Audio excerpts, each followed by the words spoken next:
नमस्कार, आदाब, hello friends. आपके साथ मैं हूं फराज और चैनल फिल्मी फराजी। यहाँ बातें फिल्मों की होती हैं। दोस्तों, शंकर जयकिशन बरसात से आहा बहुत से गीत याद आते हैं। राज कपूर याद आते हैं, शम्मी कपूर, मोहम्मद रफ़ी साहब।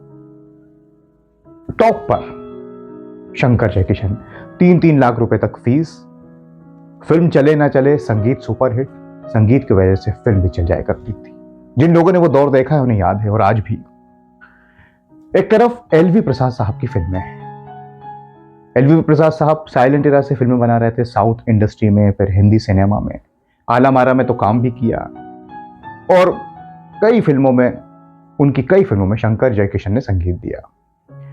कुछ फिल्मों में दूसरे लोग भी रहे, मिस मेरी, शारदा, छोटी बहन में शंकर जयकिशन आए, फिर ससुराल, तेरी प्यारी प्यारी सूरत को, हमराही, ये आंसू मेरे दिल की, बेटी बेटे, आजकल में ढल गया। ऐसा क्या हुआ कि एलवी प्रसाद साहब ने फैसला किया अब शंकर जयकिशन का संगीत नहीं लेना। भैया मेरे राखी के बंधन को निभाना, भैया मेरे जाऊं कहाँ बताए दिल, दुनिया बड़ी है, किसी की नजर ना लगे, चश्मे बद्दू। एक सवाल मैं करूं, एक सवाल तुम करो, आंसू मेरे दिल की जुबान है।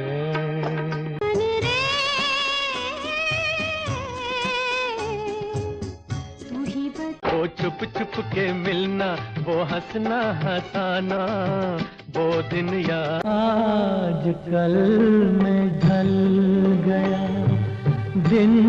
खुदा की कसम ये खुदाई न होती, आदमी वो है जो खेला करे तूफानों से बात।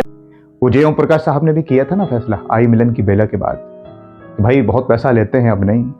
फिर लक्ष्मीकांत प्यारेलाल जी आ गए, आए दिन बाहर के, कर वो एक अलग बात है। दोस्तों, शंकर जयकिशन साहब के बारे में कुछ बात करें कि खास करके आरजू के बाद तो मकबूलियत का दौर। जयकिशन साहब जब बाहर जाया करते थे, शम्मी कपूर के दोस्त थे, रोम में ऑर्केस्ट्रा में धुनें बज रही हैं, जो वायलिन पे जो शख्स धुन बजा रहा था वो ये मेरा प्रेम पत्र संगम का जयकिशन साहब के पास।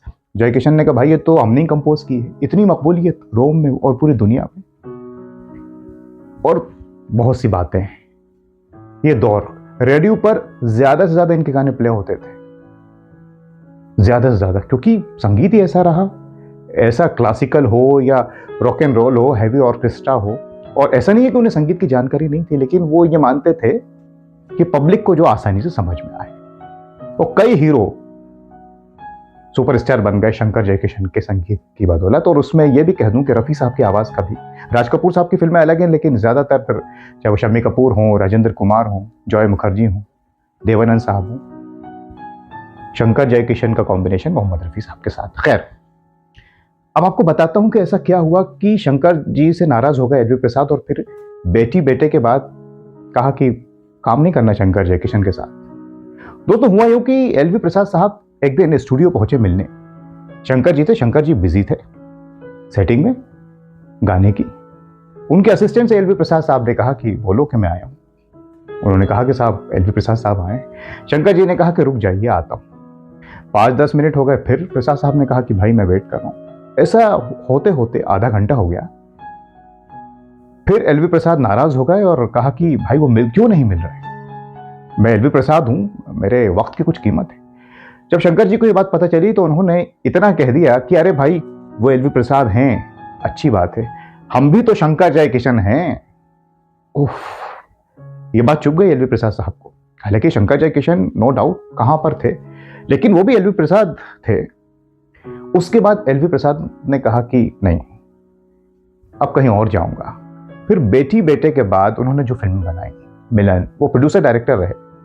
खिलौना, जीने की राह, क्या गाने हैं इन फिल्मों के भी। लक्ष्मीकांत प्यारेलाल जी आ गए, क्योंकि दोस्ती के बाद लोग वो उनकी फीस इतनी नहीं थी शंकर जयकिशन जी के बाद, और जो उनको नहीं ले सकते थे पर वो लक्ष्मीकांत प्यारेलाल को देते, तो संगीत भी अच्छा दे रहे थे। और ऐसा हुआ भी, जीने की राह, खिलौना के गीत, मिलन, कौन भूल सकता है दोस्तों, और भी बहुत से फिल्में। सावन का महीना पवन करे शोर, हम तुम युग युग से ये गीत मिला, मस्तानी है मेरी महबूबा।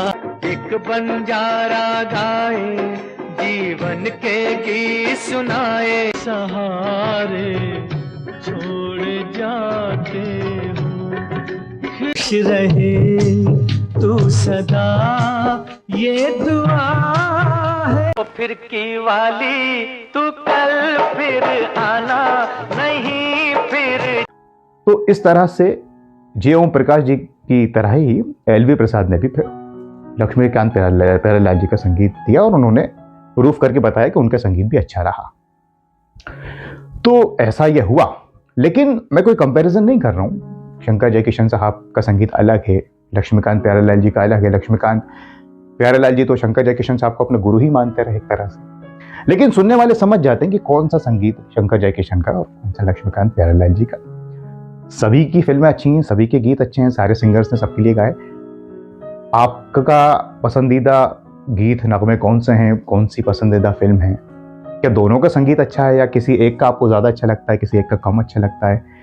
सभी, मुझे तो सबका ही अच्छा लगता है, लेकिन आपसे पूछ रहा हूँ दोस्तों, क्योंकि गाने तो, गीत तो सभी मधुर हैं, मीठे हैं, लेकिन ऐसे किस्से हो जाते हैं, इस वजह से फिर काम दूसरे के पास चले जाता है, और फिर दूसरा अगर अच्छा काम करता है तो फिर प्रोड्यूसर डायरेक्टर वहाँ से हिलते नहीं हैं।